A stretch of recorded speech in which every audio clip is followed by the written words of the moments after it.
Hey there, I'm Nicholas Dubois, co-founder of Advanced SimRacing. We are a Canadian company. So what we did here today is for a real petrol head. He's really passionate about cars, as you can see behind me. We did a turnkey solution for him based on his needs. We try to gather as much information as we can on our client. And like we did today, we install a D-box system. We install ultra-wide cube control steering wheel. We try to provide the best quality for your budget. So let's say if you want a budget of 10 grand, we're gonna give you something that's the best for 10 grand. If you want 20 grand, then we always try to stay within your boundaries. We do try to make it as easy as possible. So the client, once we install everything, it's pretty much gonna be a turnkey. So he's gonna press start on his computer, and right after, we'll try to explain everything, how it goes, how it works, and then he's ready to go. Our aluminum is from USA, treated in Canada, cut in Canada. So we do sand all our aluminum piece just to make sure the powder coat sticks to it. And that's one of the reasons why we use powder coat, is to make sure you have the best aluminum finish in the industry. And our quality is beyond what you can get with any other competitors right now. We are really, really passionate about all the gear, all the cockpits, all the sim hardware, and that's why we want to create something that's really going to reflect our passion into our product. Come visit us at advancedsimracing.com. You can always reach us if you have any questions. You can call us, you can text us, you can go on Facebook, like our page, ask us questions over there, and we'll make sure to answer every questions there is. We are very passionate about what we do, and we try to make it as easier for you to go into the sim racing world, because there's a lot of gear, there's a lot of options, but let us guide you through your process, and let's hope you'll be an Advanced Sim Racing customer.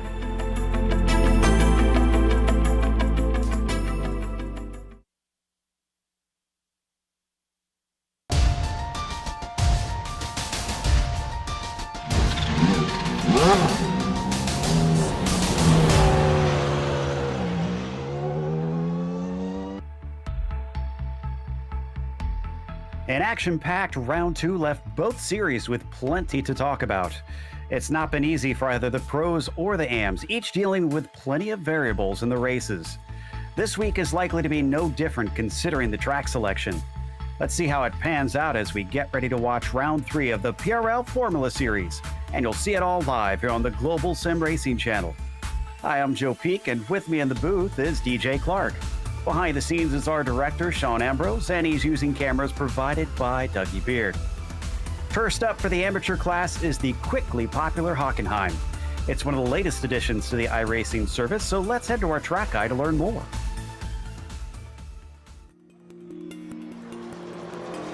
Welcome to Hockenhiem. Located just an hour away from the border of France, this is a German track whose nature has changed drastically over its history. Once an eye-watering blast through long straights in the forest, it has since been truncated to its current format. With 6 different layouts ranging between 2.5 and 4.5 kilometers, containing 13 to 16 turns, depending on which you choose, it's got something for just about every level of racing. This means it would fit everything from club cars up to Formula One. And that's perhaps what it's most well known for.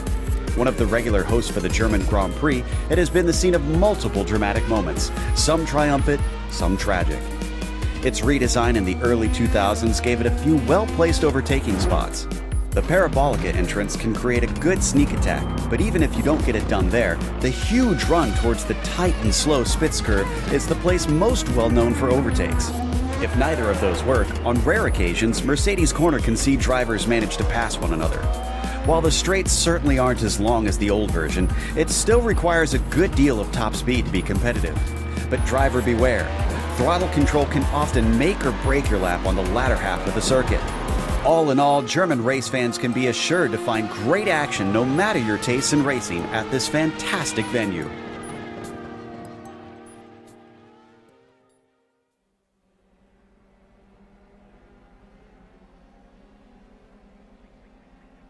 DJ, last season we got to see the Indy Pros race here. This is a slightly different car, so do we expect it to be pretty similar? Well, Joe, it should be similar, but a little bit different. These Formula 3 cars, they generate a little bit more downforce and have a little bit more speed than the Indy Pros. So I think that means the draft is going to be a little bit more effective going down the long parabolica, like we always talk about, going down into the Spitzkehre.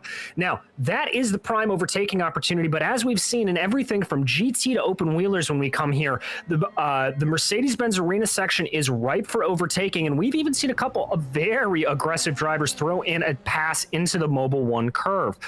But as with any car that comes to the Hockenhiem ring, drivers are going to have to watch out for those off tracks. It's very easy to get a 1X here, just run a little bit wide, and we have seen it claim some penalty points for some drivers over the course of the races. And those penalty points will be something we'll have to watch out for. But before we get to that, let's talk about how our broadcast is brought to you by ASR. Owned and operated by passionate sim racers, Advanced Sim Racing designs and builds the sturdiest and most durable aluminum profile racing simulation cockpits available in the market today. Visit them at advancedsimracing.com. It's also sponsored by RaceLab. RaceLab helps you improve your driving skills. With modern overlays, race statistics, and native VR integration, you can get the best out of iRacing. Start using it for free now at racelab.app. Today's broadcast is also proudly sponsored by ButtKicker. ButtKicker products add an incredible immersion and realism to any game. Feel every nuance and truly put yourself in the driver's seat. Check them out at thebuttkicker.com. Today's event is also brought to you by SimMSA. Simulation Motorsports Affinity provides many consulting services, from completely customizing simulators to managing teams, individual drivers, and complete events. They're working hard to bring everyone together at one place to support and promote sim racing internationally. Find out how you can bridge the gap between virtual and real motorsports at SIMMSA.net. And finally, the PRL Formula Series is brought to you by NinjaTrader. Ready to compete against the financial markets? Supporting over 60,000 users across the globe, NinjaTrader provides award-winning trading software and brokerage services. NinjaTrader is always free to use for advanced charting, backtesting, and trade simulation. Visit ninjatrader.com to get started with a risk-free trading simulator and start tracking your performance. So for the performance of our drivers, if we look at the points championship right now, up at the top of the F3 Drivers' Championship, it is Michael West, but we didn't see him much out in practice here today, so I'm not sure if he's still got the speed. He certainly isn't showing it if he does. It's a tie for second between Richards and Peterson, where things get incredibly close down for third and fourth to Hamill and Coffray. Only a point apart from one another, as Miles is the last of our top five. Let's now head to the Teams Championship. Well, Joe, that team's championship looks a lot like the Drivers' Championship, with Viking Hot Rod Racing 17 points ahead of Britannia iSports MRM. Parabola Racing is a decent way back from them in third, but hot on their heels, only 8 points back, is Eagle Vision Racing, with Leading Age Racing behind them only by 5 points. As for today's event, as we mentioned, we are in round 3, and it is a 21-lap race out here. It's an open setup series. There's a fair few things you can do in these Formula 3s, and they've got some drive-through penalties. We mentioned this earlier. It's a modern F1 track, so there's a lot of paved runoff. If they get 13, they're going to find themselves having an extra drive-through in addition to their expected pit stop, which they need for fuel. And then at 17, they'll get disqualified. They're also working on some bonus points right now because the qualifying is underway, but nobody has actually set a timed lap yet. We're still waiting for the first ones to be put down. And that's the other pitfall of those easy to snag off tracks, is in qualifying in only 10 minutes, DJ. They've got to be clean out here. Yeah, they really, really do. And you've got to make sure you are millimeter perfect, as we were actually seeing some drivers coming into the pits, abandoning their laps, maybe going out a little bit later. Although I will say the track is very, very chilly out here today, Joe. It's 67 degrees Fahrenheit. Drivers are going to have a hard time getting those tires up to temperature with those low of speeds. It's early in the morning currently at just 9 a.m. virtual standard time. And we're watching Horvath, who I think may be our first one to set a time as he comes across. Yes, a 32 flat will get him onto the board. Now we wait for everybody else to see what they have. Spicer in amongst them, but looks like he had an off track. Coffret quicker than Horvath by less than 1/10 of a second. And Michael West, the winner from the previous 2 rounds, is able to jump up by about 0.3 of a second to claim that pole. Let's see what Michael Broomhead has here. That's a 37.3. I don't believe that is a counter for him. Here comes Manette coming around that final corner. Let's see if this lap will stick for Frederick. And it does. That'll put him into 4th. The last of our finishers right now, Scarali jumping his way into 4th. We were left wondering if West had either actually lacked the practice or if he was keeping things close to his chest. It looks like it is the latter in this case. As we head over to Sean Duhamel, and as he comes across the line, looks like a 32.8 will be not good enough. But no, it puts him into 6. It does count, and so he'll get onto the 3rd row. Be happy for that for now, but rest assured, with more than half the field still to set times, I think that his numbers will start to fall. Here comes Mikkel Plord right now. Looks like this is going to be a slow lap for the NTR Motorsports driver, keeping an eye to see if there's anybody else that's going to be able to set a good time here. There goes Matthew Miles, bumping his way up to 8th place, right on board with Horvath to see if he's able to get another lap in. He was shuffled down to 3rd. And on his second try, a 31.6 is about 0.4 faster. That'll get him back onto the pole once again. But Michael West is coming out of the south curve right now. Let's see if he can also go that much faster. No, he unfortunately sees his lap time deleted. Here comes Presley to the line. Not sure if that line is going to stick. It looks like it does not. Lorente now coming down to the line as we see Barnett popping his way into 17th. Lorente, that time looks like it will get him into 18th. And Joby, don't be surprised if we see these numbers continue to fall here. Track temperature rising slightly, and the more time the drivers spend out on track, the warmer and grippier those tires will get. Richards was able to get himself a 4th place with his first timed lap. We're already about halfway through this thing as, Brett Accord is going to have to park it and come back out with a fresh car as he had some issues there at the end of the lap. Now we're on James Carter, who comes across. That looks like a slow lap as they should be running in the 130s. So even if that does count, unfortunately, he's going to have to try again. And here comes Marcheschi to the line with a 32.2. That's a great time for Keaton. That'll put him up into 7th place for the Proper Racing driver. Steven Ritters bumps his way into 13th. Here comes Rainier Holtz coming out of that final corner. Looks like this is going to be a bit slow for him crossing over the line, so that's not going to count. Another spinner there in the back as Sean Duhamel works his way around him. I'm also watching Michael Broomhead, who's just coming through the last portion right now, to see if he can get himself a decent spot. His first 2 laps did not count. Colander improved to 19th that time through. Here's the Britannia iSports MRM driver as he comes down and across the line. And it is a 32.3. That one did count, and that puts him into the top 10. I'd be pleased with that, but I think he may have a little bit more left in the tank. Watch here as Scarali comes to the line. If that lap sticks, it does not for Tyler. That would have been a good one if it did. Here comes Matthew Gunderson. He's currently down in 12th. That'll bump him up to 7th place as Santana goes fastest. Wow. Okay, not expected. And you are going to see that is Kimi Santana. I think someone's having some fun with the nicknames in the league. It is still Kevin Santana, but we've often teased him that he is very Kimi-like in his interviews, so I think he's playing along with that as Brett Accord still sitting down in 23rd with that lap not counting. Waiting on Blackwood, Holland, Plord, Holes, and Olsen to set a time. Indeed. There's Holland to the line. Did that stick? It did. It'll get him to 23rd. Also want to give a shout out to GSRC Zone. Joey Tebben was able to put in a mega lap last time by and bump his way up to 2nd place. So Horvath once again still sitting in 3rd, and he goes faster and up to pole 0.2 faster than Kevin Santana. Ooh, big wipeout there in the back. Looks like Coffray's able to go faster. That's going to put him up into 3rd. James Presley now coming out of that final corner. Michael West goes to the top of the charts. Wow.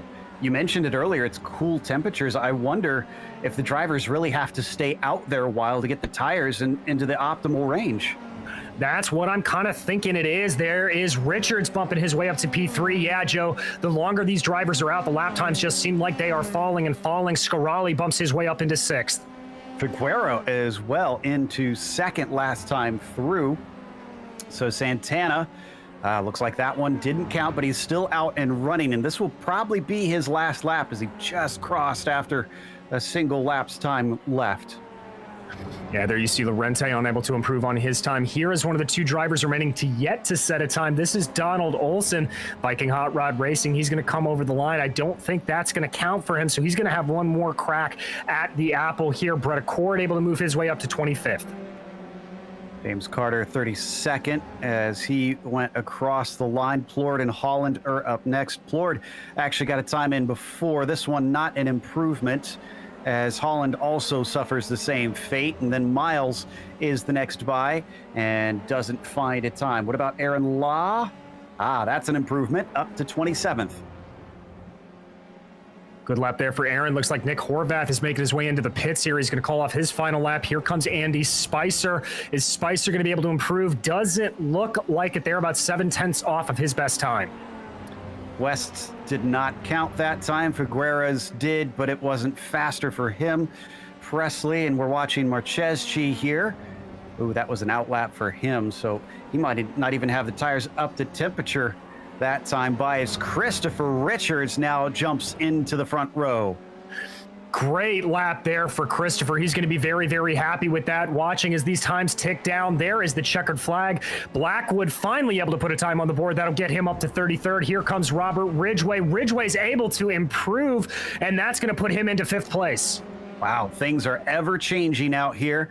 Kita is up next. He pulls off to the side. Looks like he's not happy with that one. A Bear coming down and across. He's in 32nd. He'll stay 32nd. Doherty doesn't get a time set that time by. Brett Accord, his fastest at a 32.2, and that'll jump him all the way up to 17th. Donald Olson doesn't look like he's able to put a time in, so that'll keep him on the bottom. Here comes Lorente. Lorente unable to do anything now. Here comes Plord. He was quick early on. Does he have anything else left in the tank? Yes, he's able to improve a little bit there. That'll bump him up to 17th.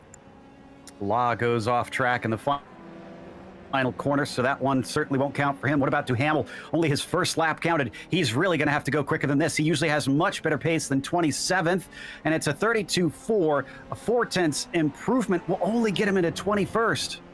And here comes Spicer, followed by West and Figueroa. There, Spicer goes up to 11, Figueroa into 2nd. West unable to improve. Here comes James Presley.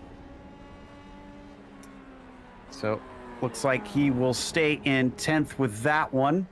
Then we've got Joey Tebben, and he looks a little slow off the corner. So his day is done in qualifying. Barnett does not go any quicker. Vargas doesn't either. What about Santana? Can he spoil the party?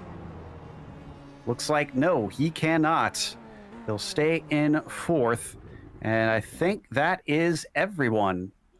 Our qualifying is over, and it is a big field out there today with 36 drivers looking to take part in round 3 of the PRL F3 Amateur Series. And if you are hoping for the PRL Formula Renault 3.5 Pro Series, don't forget it'll be on right after this. So stick around for this race and keep watching, because this is a double header event, as it is every Thursday, as well as Mondays for the GT Series. We love having both the races happen back to back, giving us a good idea of who is an up-and-comer who could be getting promoted at some stage to the pro ranks. As we now look through our starting order for the AM race, it is Michael West once again on the pole with Figuera in 2nd. Christopher Richards is 3rd. Kevin Santana starts in P4, followed by Ridgway in 5th, and then it's Horvath P6. Scarali starts 7th, Coffray in 8th, Tebben 9th, and Presley in 10th. It's going to be Andy Spicer lining up at 11th, followed by Michael Broomhead with Dave Peterson and Rainier Holtz behind them. In 15th, it's Manuel Vargas, followed by Matthew Gunderson and Mikkel Plord in 17th. Brett Accord is 18th, followed by Keaton Marcheschi, and Frederick Burnett rounds out your top 20. Duhamel only good enough for 21st with Hotham next to him in 22nd. Miles starts P23 along with Gore on that row. Ritters will be 25th. Takeshi Kita P26. And it's Barnett in the 27th spot. James Holland starts next to him. Aaron Law in 29th. Rounding out the top 30, it's James Doherty. In 31st is Nicholas Collender, followed by James Carter and David A. Bear and David Blackwood making up the row behind them. In the final row, row 18, it's Eduardo Lorente and Donald Olson, who is unable to put in a time. 21 laps for our drivers. Who has got the speed? The lights are up and the green flag is out. It's pretty good off the line for West. It's very poor for Richards, who's already getting swamped by at least 2 cars, 3 wide behind him as they try to come through the narrow north curve. So far, so good through most of the field. I'm not seeing any spins or contacts. I think we are good to go. Yeah, the only thing that happened there, Joe, is it looked like there was a spin off of the line from James Doherty, but other than that, getting through the corners, everything looking okay. Michael West starting to spread out a little bit, but a big hornet's nest back here in the mid-pack. Everybody being very careful at the start of the race, but West is already under threat because Figueroa is looking left and right. A late defense there from West is going to try and hold him off. Camilo tries to cut underneath, but it doesn't quite stick. A lot of side-by-side behind them as you go from 6th on down, and a big accident as well in the back. Yeah, I see Marcheschi spinning around into the wall. A couple other cars may be collected. I gotta say, I love this attack mode from Figueroa here. Very, very heads up. He knows he has got to be on it. Check out the replay on that incident a little while later. Certainly look like a lot of people involved, unfortunately. So as we come into the stadium section once again, boy, there must have been a couple incidents because I'm seeing more drivers swap orders. We'll try and investigate that a little bit later. In the meantime, the battle for the lead is not abating. West has to deal with a charging 282 car. Yeah, and for that 282 of Camilo Figueroa, he knows that West can disappear off into the distance. I think this is a good strategy for him to try to get maximum attack early on. A couple of little aggressive passes there in the back. Nothing else playing out. Looks like most everybody's staying single file through the first corner. If I was Camilo, though, I'd be a little bit worried. Kevin behind him is certainly not going to take this one sitting down, and he's still very close to the 282. But he's also got Richards there, and it's those top 4 that have basically jumped away from the rest of the field. Yeah, Joe, and we had another big incident in the back. Looks like Tyler Gore going through the first part of the south curve got into it. Oh, late move there from Camilo. This time he caught him by surprise. No defense, but an over-under. Oh, and almost looked like they made contact coming off of the Spitzkara. It's going to be a drag race coming up to the Mercedes Arena. Figueroa around the outside of the kink, but he's got the inside of the hard-braking left-hander. As they come down into the turn, he's finally got it done. He does, but it doesn't look like West is going to let this go quietly, and they've got to be careful because that's Santana and Richards hot on their tail. Throw a blanket over these top 4. Went back and checked. There wasn't actual contact, but maybe a bit of ghost contact. Oh, is a little wide. Goes Santana and tries to defend Richards. Looks around the outside as we hop on his roll hoop. Yeah, there you can see the leaders starting to pan out a little bit, spreading out, doing what they can do. It's very hard to get a pass on here on the last couple corners of this track. They're going to have to try to make it maybe down into the parabolic entry or into the Spitzkara. Another problem. My goodness, it has just been plaguing drivers out here. As Ridgeway and I think Coffray involved in that one. And everybody through the first corner as we look at Ridgeway. Let's see what happened, because Coffray is one of... Oh, our leaders just came together. As soon as we're done with this replay, we need to go to our top 2 who have handed the lead over to Santana. There's Ridgeway, unfortunately getting shoved by Coffray. If we go to the 47 now, this happened into the Parabolica Einfahrt. Yeah, so here you go. You can see it. There's Michael West. Gets a little bit of an offline exit there. I think he was maybe looking for the pass here, thinking about what to do. They get onto the binders, and West just didn't anticipate how slow Figueroa was going to be in front of him, and that caused that contact. Wow. So this sends the 2 of them to 5th and 6th, and they're still trying to climb their way forward. They were 3 wide into the Spitzkara, but it looks like everybody came out on that one. However, Santana and Richards now have clear track in front of them. Do they keep riding on their own to try to pull away, or do they fight to see who can lead? Well, that's going to be the big decision here. They do have a gap of about 3.5 seconds back to Nick Horvath. That is coming down a little bit. I'm seeing right now it's about 2.5 seconds. So they're going to have to think about it, I think, a little bit. But Santana doesn't look like he wants to play any games. He's trying to push here. Absolutely. Now, the 282 had a spin here just as we cut away from him. There you see it. So he's now down to 11th already. It's all gone south in just one lap for him. Going from bad to worse, we watch him here diving down into that left-hander, takes a little bit of exit curbing and a little bit of entrance curving, and that just spins him right around. Ugh. Well, he's still running, but it's not looking good for a decent points haul for him unless he can really climb in the remainder of this race. Up at the very top, Richards now within about 0.2 of a second as they weave through the Spitzkara. Santana is definitely under threat. Look at how close he looks from on board. Yeah, really starting to put that pressure on Santana. A little bit of a look to the inside, going down into the Mercedes Arena section. Not going to be brave enough to quite do it there. Swings the car a little bit wider, trying to carry some momentum is Richards.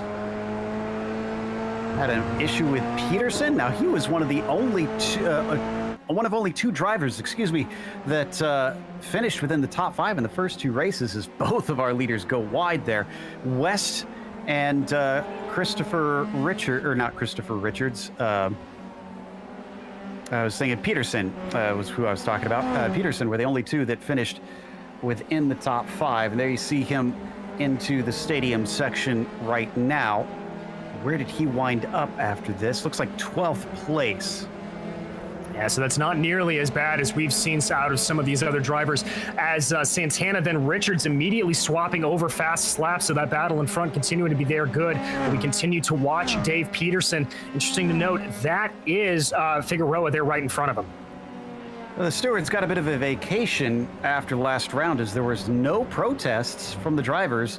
I don't think that's going to be the case today. I think we're going to have some very upset people after this event. A little ahead of Peterson, we got a battle between Gunderson and Ritters for 9th place. They've already swapped positions once here into the parabolic entry. Is this going to change around again? Well, I think it certainly looks that way. There's Gunderson trying to take it around the outside, seeing what he can do. He's going to have to be late on the brakes to make it work. He is late on the brakes, tries to carry that momentum, but I think Ritters has that covered. Whoa, what a wheel spin there as Figueres got a good run on him, but Michael West is still trying to climb forward, and he's on the attack on Scarali, and he's able to get through as Scarali doesn't quite have the pace. Little bit of a different line. Try to get him some air on the front wing. Broomhead sees it and decides not to attack into Mobile 1. Off the racing line once again for Scarali, but still is able to keep from losing a position. And Santana has lost the lead. What happened to Kevin Santana? He ran wide, Joe, at the first part of the south curve. Just took that car way too far out here. I think he missed his braking zone. You'll see it here. Comes in. Car just gets a snap of oversteer, and he's able to catch it and keep going. But that's what cost him the lead of this race. Boy, patiently waiting. The 49 just picked it up as soon as the door was open. So Christopher Richards, now your new leader of this race. Santana behind by about 1.3 seconds. I think we finally have a moment where we can take a glance at that opening wreck. We're going to look from Marcheschi. I don't even know who started this, but I know it cost perhaps the most cars some damage in time. All right, so that's Marcheschi diving out to the inside here. Now, this is going up to the braking zone for the Spitzkara. There it is. Oh, just somebody absolutely losing it behind him. That almost looks like it's a rear brake lockup. And then Marcheschi gets hit on the outset. Joe, that looks like about 6 different incidents. That is bizarre. So this is Spicer's incident a little bit later on.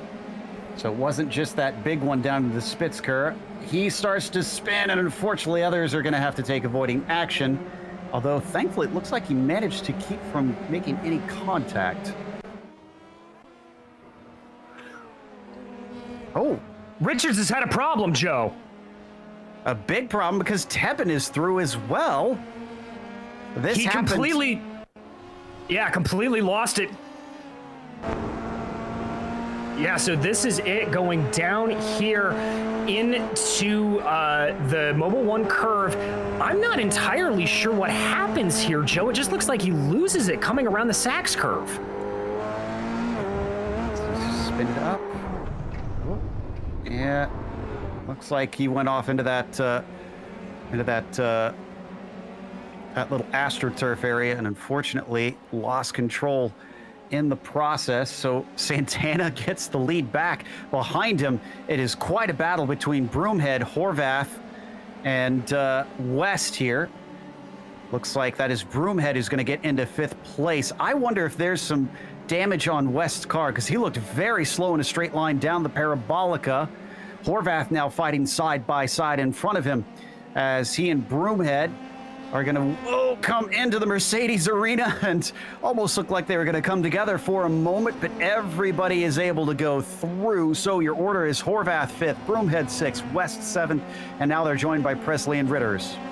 Yeah, this battle very, very fierce. Michael West was trying to get the move up on Tyler Scarali and just not able to get it done, so I think that's a combination of it. And Joe, Christopher Richards able to regain that 2nd position from Joey Tebben. He is back up.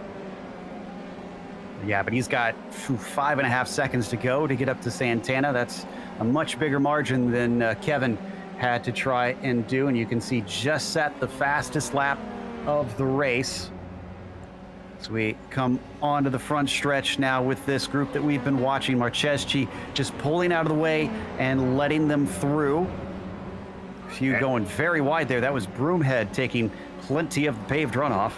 And there is a little bit of strategy to that, Joe. We've heard drivers talk about that they will take some very specific off tracks in order to sort of maximize it and not run afoul of any of their problems. Ooh, this could be a little bit of a move here. This looks like a good draft. Yeah, that's Broomhead sizing him up, and that's Horvath chasing him down. Looks like he's going to get to the inside, down into the Spitzkara. And very different lines between the two of them trying for the over-under, but he suddenly finds a rear wing in his way. Still, he gets a better exit. And we're going to go side by side once again into the Mercedes arena. Broomhead has the advantage, but he doesn't have the break in, and he lets him go. That was a very well executed pass there by Nick Horvath to be able to pull that off correctly. He knew exactly what he was doing and how to handle it. Broomhead doesn't look like he's going to go away quite quietly here, but James Presley is only about a second back from him, so he can't be battling too hard, and he'll bring Presley right into this fight. Absolutely. But not Michael West, who I think, as I was talking about, seems to be lacking speed because he's now dropped out of this battle. I'm kind of surprised he hasn't tried to come in, maybe take an early stop to see if he can get a few repairs in the process. Well, speak of the devil, that's exactly what he's doing right now. It was this battle. Look at this, coming down to the first corner. This is a scary one to make work, and it's Presley to the inside of Broomhead, and he gets it to stick. That was a great move there from James. We don't normally see a whole lot of passing. Oh, but does Broomhead have something maybe coming down into the parabolic entry? The car snaps away from him. He drifts just out of the racing line in time for Gunderson to go through. That's the second time we've seen a car just lose it under braking, getting too hard onto the binders. Joe, I gotta think that may have a little bit to do with cold brakes around here in these cold track temperatures. Yeah, there you see, it honestly just looks like those rear brakes lock up on him and send him spinning round. We come back live now. He's down in 10th, and you can see it is pretty cool still. It's only 69 Celsius on the track, and quite a bit of wind, too. So I wonder if that's not helping things either with some of the drivers. Had at least, I want to say 1 or 2 that have come in and taken scheduled stops. I see Ritters and West having taken theirs. Michael comes back out in 19th. Yeah, and those are on the early side, but I think they will be able to make it to the end. The one important thing to note about that is that if they've got a little bit of damage on the front wing, in these Formula 3s, you can swap them out in under about 10 seconds. So that may be what forced them to come in early. Exactly. And watching the 47 right now. He's heading into the stadium section and chasing down David A. Bear. Now, on the opposite end of the spectrum, let's talk about the number 413. Donald Olson did not set a qualifying time, but he has managed to avoid all the incidents in front of him. He is up to 12th place. That is no mean feat, and he's definitely passed a few along the way because there's a number of cars behind him that have not taken pit stops yet that he has gotten past. Indeed, and his compatriot there, Eduardo Lorente, doing the same thing, also up 24 positions. That's the last row of the starting grid, Joe. They're currently 11th and 12th out on track. And Lorente did set a time.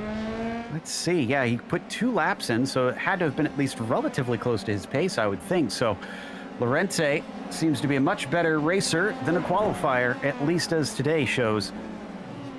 As we go to Broomhead with his fight that we're watching earlier, Lorente just behind him. Yeah, trying to hold him off here. Eduardo having a good couple of runs. Again, that wide exit coming into the Sachs curve there, Joe, through the Mobile 1 curve.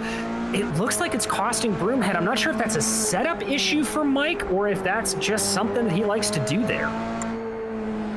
I mean, it is fair game. They're allowed to go out that wide. It doesn't give them a 1X, but I've seen so many drivers spin the car going off at that part.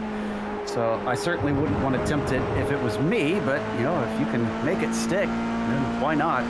Still trying to hold on to the back of Broomhead, and Lorente at this point is mostly stalking him. Hasn't been able to get side by side.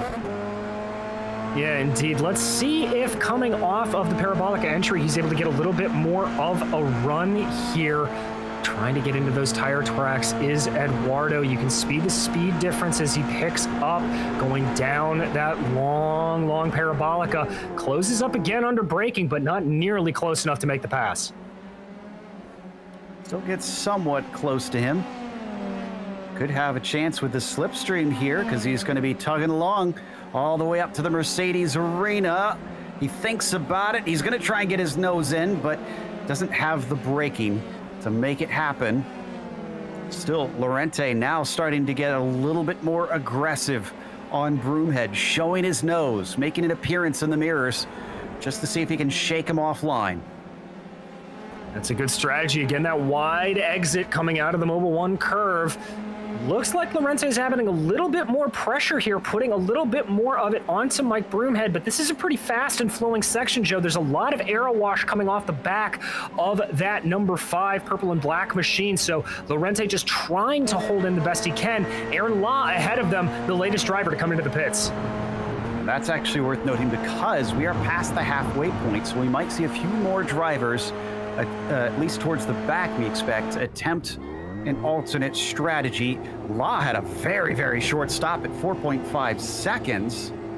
That is super quick, honestly.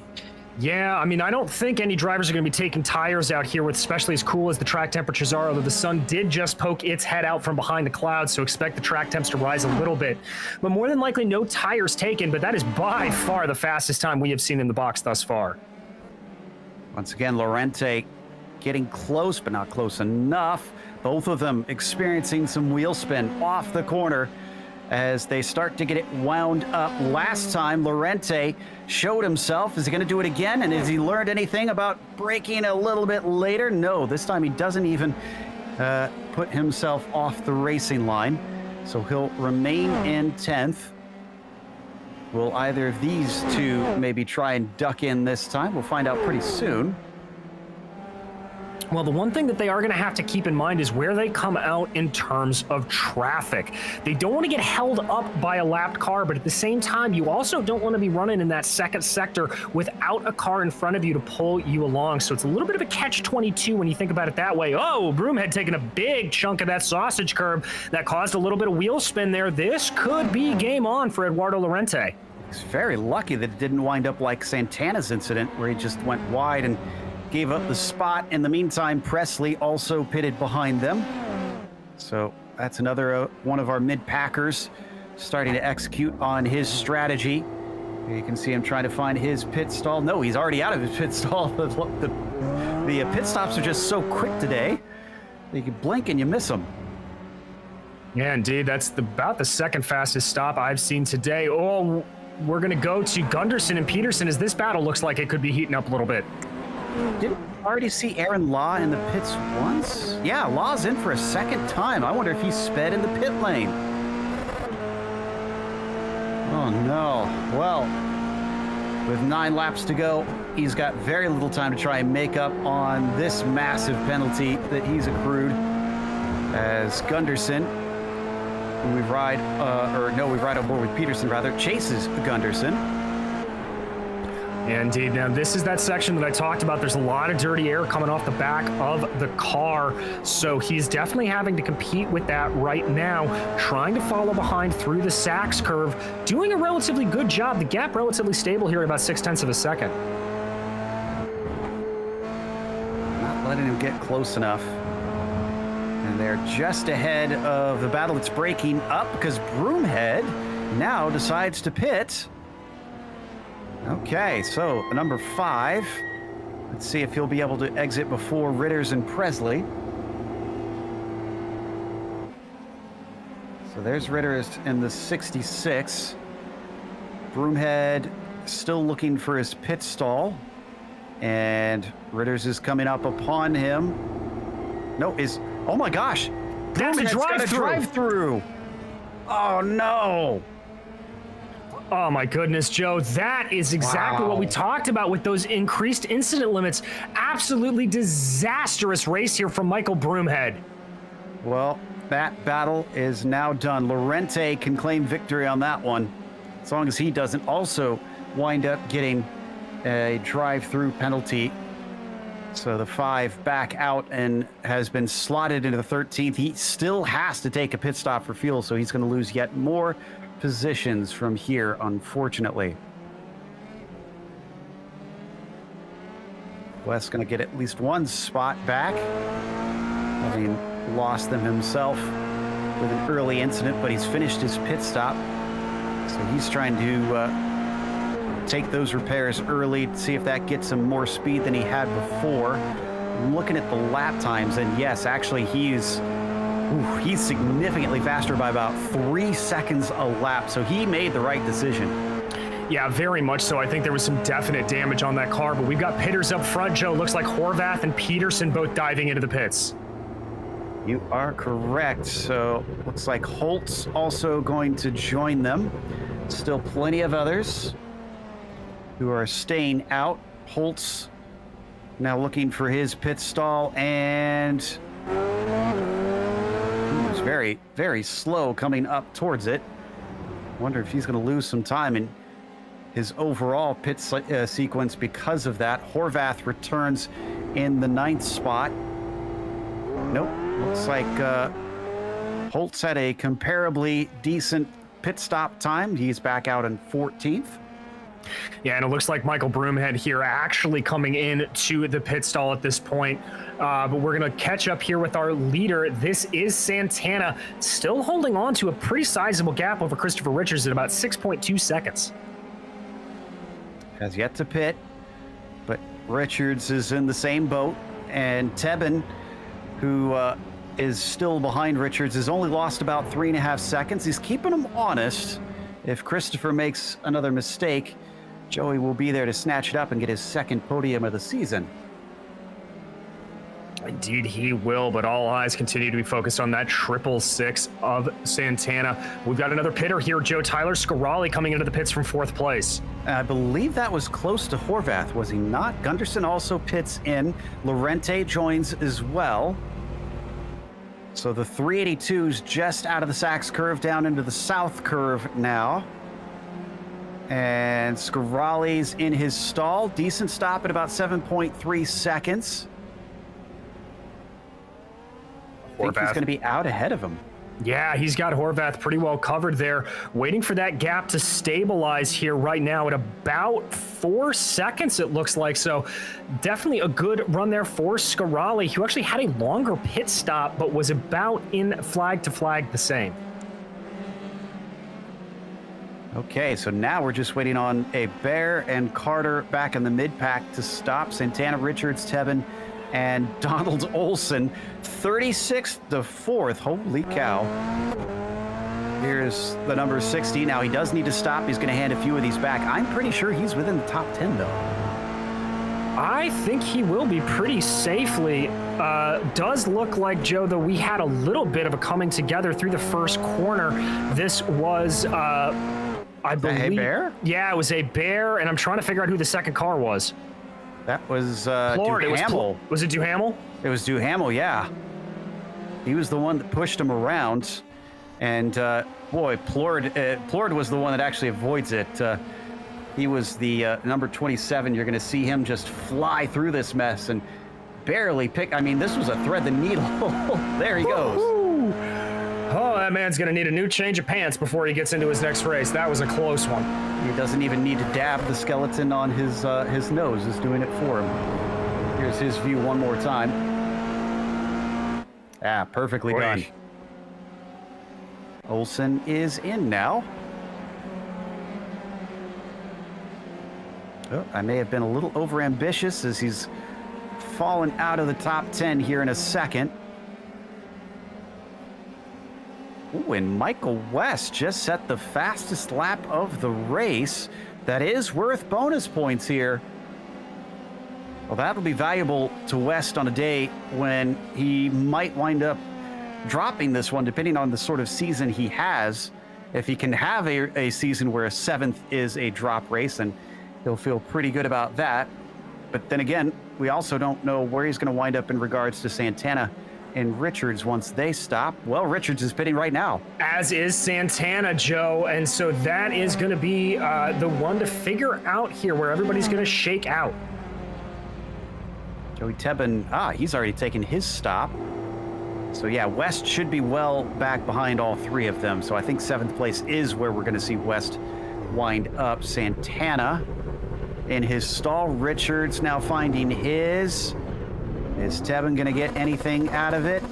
Looks like Santana is ready to go. He hits the limiter off and he's on his way. Here comes Richards. Santana's just coming, or Tebben rather, is just coming out of the final corner, so he's not going to catch him. Richards only 4.5 seconds back now. He gained about a second in the pit sequence. Yes, he did, and I think that was all just kind of on deceleration there, although he did have about 0.8 of a second faster through the actual box itself. There is Joey Tebben on your screen. He has a gap of about 6 seconds up to Richards, and behind him, he's got a gap of about 8 seconds back to Tyler Scarali. Ooh, and a nice little battle between Ritters and Horvath. This is Horvath in the green, Ritters in the orange, and behind them, that is Michael West, who now that he's got a repaired car, has a much better shot at trying to actually get into this fight. Defending, Ritters takes the tight line through the Spitzkara, and he's going to have a decent run off of it. A little bit of a poke from West, but can't do the same as Steven. No, not yet, but he knows that they are vulnerable up in front of them. Michael being very, very cautious here. I think that's the right call. That's Ritters being a little bit overly defensive. I don't think Horvath was close enough to make the move, and what that all did is it just allowed for West and Horvath to close in a little bit more. Ooh, you talked about drivers trying to make a move into Mobile 1, and he thinks about it and doesn't quite pull it off. But Horvath actually left him space. I'm sure he's got to try something a little bit safer considering how the rest of his race has been going, but West has not lost any of his gusto. No, he is not. And Joe, I have to think a little bit of that is just poking and prodding at Horvath, seeing if he can force him into a mistake. Don't think he's quite got the run here going into the north curve. Indeed, he's not going to go for it, but watch him. Oh, big amount of runoff there. He could make a run into the parabolic entry. He's up one of those 1Xs strategically. He's going to send it in deep. Almost finds the apex, but he still carries the speed off. Question is, will the slipstream return to Horvath? And it looks like it does. He's already quicker. Yeah, he does, moving this way and that. He's eventually going to dive out to the inside. West is going to be on the outside once they get to the Spitzkehre. They're side by side here. West getting a little bit of an advantage from the draft of Ritter's in front. Is he going to try to go around the long way, or is he going to go for the over-under? It looks like it's going to be the latter. Perfectly executed there for West, but not able to get the power down. Might get another bite. Remember, they're coming up to Mercedes, and he's right on top of him. Within a foot or two, he's going to get his nose to the inside. He has a little bit of overlap, sending him out to the paved runoff. Horvath gets shaken, and West is the one that stirs up a sixth place. Oh my goodness, this is exactly what I talked about, Joe. I don't think West had any intention of actually trying to make the pass there. He just forced Horvath into a mistake and said, "Thank you very much, I will take that position now." 2 to go, but West has about a second and a half to catch up to Richards now, or Ritter's rather, now that he has been able to get by his rival. Matthew Gunderson just lost a few spots. Yeah, he spun off in the Sachs curve, and that's a little bit frustrating for him late in the race. So this is the replay here, Joe. This is Gunderson behind. Going in, oh, there he goes. That's Gunderson in front. Just carried a little bit too much speed there. It is a pretty heavily banked corner, and if you get up into that high side, marbles do tend to collect a little bit up there, and that's exactly what can happen. So to Santana now, a lap and a half left to go, and he still has that 4.5 second lead. Richards may have been quicker in the pit stop, but on track, they have been so evenly matched all race long. You see the gap between them on the way up towards the stadium section. All Santana has to do is bring it home with a clean lap. Well, but as we've seen here at Hockenhiem, that is sometimes easier said than done. Makes his way around the south curve, though, for the penultimate time.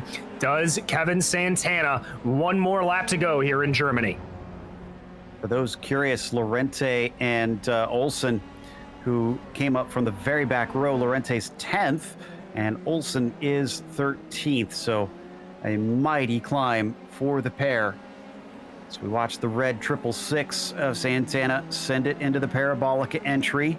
Richards gaining a little bit of time. Wonder if that's some of the slipstream he's getting off of Law and Colander in front of him. Yeah, it may be. I'm not sure if it's going to be quite enough to really affect a pass, but definitely helping him a little bit here. Yeah, this is too late, unfortunately. Oh, and Figueroa's in again. Does he have another drive-through penalty here, maybe?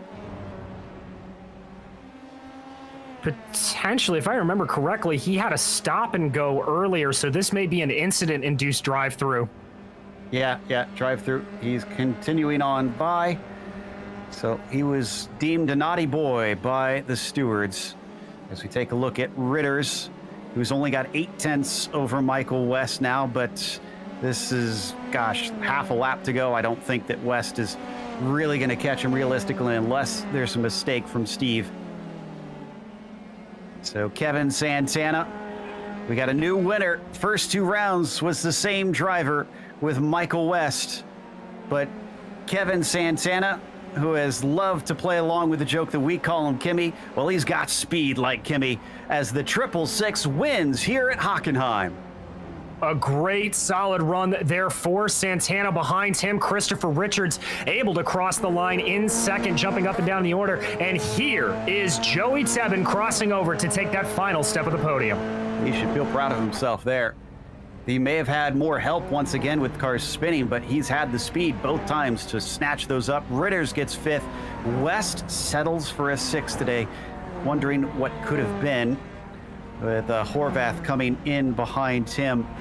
Looks like our top 10 going to be within just over 37 seconds from the leader at the line. And then from there, not seeing many drivers who are in a battle, only 19 of them set to finish on the lead lap. Yeah, very, very high attrition rate in that regard. Just waiting for the last few to cross over right now. Man, Coffre once again. I'm noticing a trend with the 28. Sebastian seems to have trouble executing in the race, even though he's got speed in qualifying. He's going to wind up in 18th And then last one behind him is Doherty. That's going to take us to our results here. And it is Kevin Santana who was your winner. Christopher Richards was second with Joey Tebben in third. Scavalli takes fourth. How about Ritter's jump from 25th to P5? West goes from first to sixth, sadly. Horvath was seventh places, Peterson in eighth, and Lorente getting into the top 10 with a ninth place in the end. Gunderson finishes in 10th. In 11th, it was Rainier Holtz, followed by Donald Olson. We followed his big run through the field after not putting in a qualifying time. Brian Hoffman behind him in 13th, followed by Sean Duhamel and Camilo Figueroa in 15th. Michael Broomhead was 16th, followed by James Presley and Sebastian Coffray, with James Doherty, the last of your drivers, on the lead lap, and Aaron Law finishing a lap down in 20th. Colander 21st, Carter 22nd behind him. Then it's Hebert, and Ridgway. Last one's one lap down. You've got Gore and Holland 2 laps down, Vargas 3 laps down, along with Kita, Plord, and Accord. Last ones to actually see the finish. Everybody else was a DNF, unfortunately. While we wait to see if we get Kimmy in with us here in just a moment. We'll give him a second to try and celebrate, then hopefully come talk to us, or at least hopefully Richards or Joey Tebben to come give us a word or two here during the break between, because don't forget, we've got another race coming up very soon in the form of the PRL Formula Renault 3.5 Pro Series.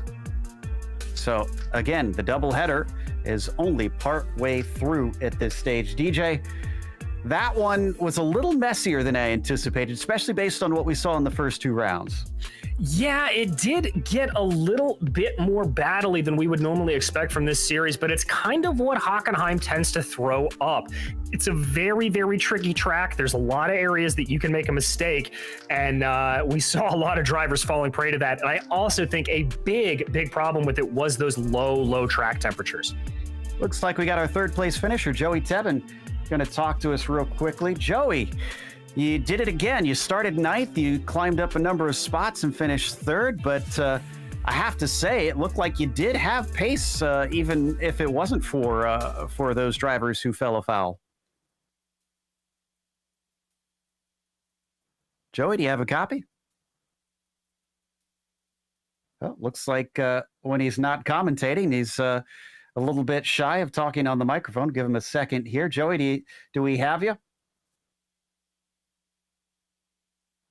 Looks like we might have some 1 2 test 1 2. We got you now, Joey. We got me. Anyway, so Joey, tell us about pace. I did not have the pace to fight for that podium. I think 9th, where I qualified, was basically about where I was legitimately. I was up to 2nd in qualifying. I was extremely excited about that, and then one by one, I fell down to 9th, and then quite a few drivers ran into trouble, and what do you know, I ended up back in 3rd. Yeah, but I mean, it was still only a mere 12 seconds behind the leader, 7 behind Christopher Richards, and you seem to have a pretty decent pit stop on top of things. I mean, 2 podiums in the first 3 rounds. You got to be thinking, I could get a top 5 in the points this season. Yeah, I don't know how the points are going to play out now, if I'll be in the top 3 going into next week, because Suzuka last week, that was just a comedy of errors, and I'm glad to be back finishing in a reasonable position here. I definitely think that Michael West, he's really fast. Christopher Richards, Santana, all those guys are going to be the guys who are fighting for the championship. But as long as I can keep picking up the pieces and picking up a couple more podiums, hopefully I can hang on to the top 5 at least for the rest of the season. Well, again, congratulations. Any shout outs you want to make? Well, I'll give a shout out to the sponsor of my car, Acme Klein Bottle, Cliff Stoll. He's not giving me any money to sponsor this car, but he did give me his blessing. So there's Klein bottles all over the car. I'd like to thank you guys for broadcasting. If you saw the GSRC logo on my front wing, I am indeed repping the brand, as DJ said a couple weeks ago, I think. And other than that, I'm a 1-car team. I'd like to thank Major's Garage. I gave them $3 for that setup. It worked really well. And other than that, that's about it. Well, there you go. The secret has been spilled, and that was Joey Tebben. Hey, don't shush me. You said it. It's Joey Tebben who finished third. We've got one more to talk to before we take a break here. We've got Christopher Richards. DJ has caught up with him. I have, Christopher. That was a bit of an up and down race for you, but with all the carnage out there, I've got to say you got to be pretty happy walking away with the podium. Yeah, I'm pretty happy with the second place. You know, right at the start there, I could tell that first and second place were fighting hard. So I was actually expecting them to kind of get into each other, and then I figured I would just ride behind Santana, try and put a little bit of pressure on him and let him make a mistake, and he did. And then I completely messed it up there. Well, at the beginning of the race, especially, we were talking a lot about the super cool track temperatures. I mean, how much was that affecting you out on track? I'm not the best at standing starts to begin with, but right off the bat, I was spinning the tires on the start. I think I lost 2 positions right off the start line. Well, there you go. At least you got to recover them. Chris, anybody you'd like to thank for this second place here tonight? Just a shout out to my teammate, David Hebert, and all the guys in the asylum. Thank you very much, Christopher. That was your second place finisher there, Christopher Richards. Joe? That's going to take us to a quick break here on the Global Sim Racing channel. We'll come back with the Formula Renault 3.5 Pro Series coming soon at Montreal.